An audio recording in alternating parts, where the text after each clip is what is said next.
Hello दोस्तों, नमस्कार।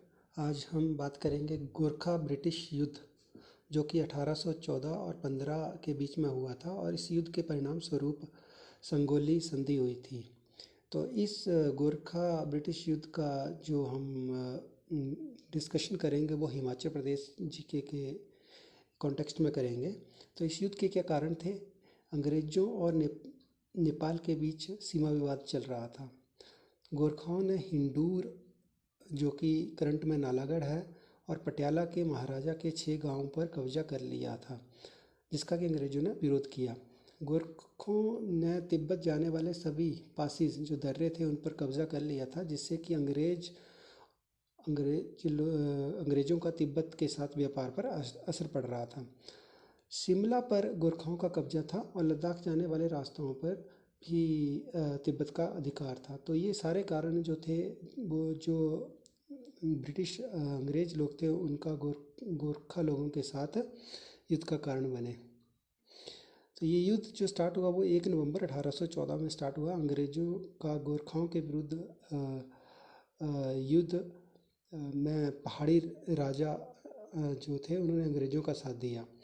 अंग्रेज़ों ने 4 टुकड़ियाँ बनाई। पहली टुकड़ी की कमान जो थे वो गिलेस्पी संभाल रहे थे, दूसरी टुकड़ी की कमान जो थे मार्टिनडेल संभाल रहे थे, तीसरी टुकड़ी की कमान जो थे विलियम फ्रेजर संभाल रहे थे, और चौथी टुकड़ी जो थी ऑक्टरलोनी संभाल रहे थे। तो पहली जो टुकड़ी थी गिलेस्पी और गोरखा सेना का युद्ध। तो गिलेस्पी की सेना जो थी वो देहरादून की तरफ बढ़ी। तो देहरादून का जो सेनापति था वो बलभद्र थापा था। गिलेस्पी जो था 4000 सैनिकों के साथ देहरादून की तरफ बढ़ा। तो बलभद्र थापा जो था कलिंगा किला की तरफ भाग गया। बाद में अंग्रेज़ों ने कलिंगा किला भी जीत लिया और इस युद्ध में गिलेस्पी जो थे बुरी तरह घायल हो गए थे।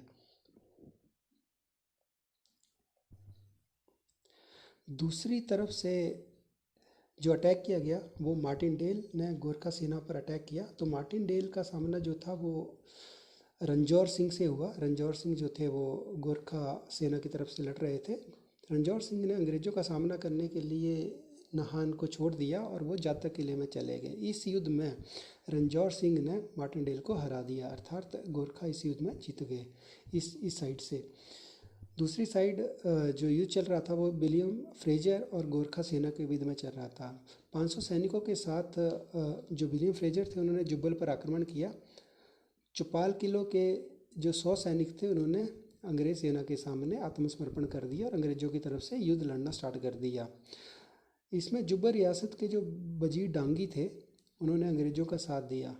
उसी समय क्या हुआ कि रणसूर थापा जो था, जो कि विलियम फ्रेजर के साथ लड़ने वाला था, वो रॉबिनगढ़ किले पर अधिकार कर लिया।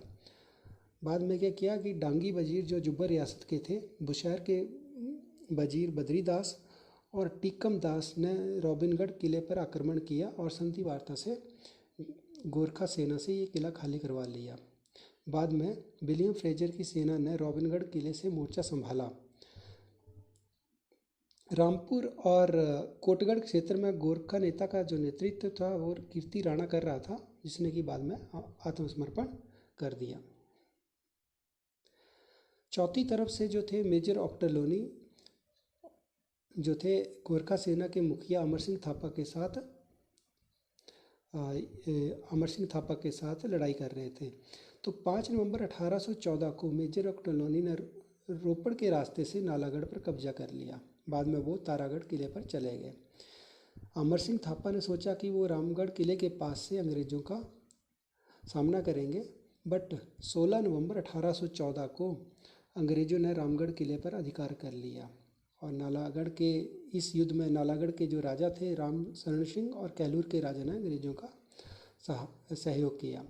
अमर सिंह थापा इसके बाद जो था वो मलौन किले में चला गया, बट मलौन किले में क्या हुआ कि भक्ति थापा जो उसका बहादुर सेनापति था उसकी मृत्यु हो गई, जिससे कि अमर सिंह थापा ने अंग्रेज़ों के साथ संधि करने का निर्णय ले लिया।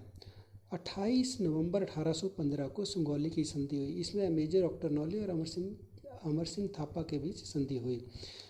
गोरखाओं ने इस संधि में नेपाल जाना स्वीकारा। दोनों राज्यों की सीमा का निर्धारण किया गया।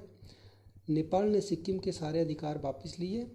नेपाल की राजधानी जो काठमांडू में थी वहाँ पर एक अंग्रेज रेजिडेंट नियुक्त किया गया। अंग्रेज़ों को इस युद्ध में शिमला, कुमाऊँ और गढ़वाल के बहुत सारे भाग मिले।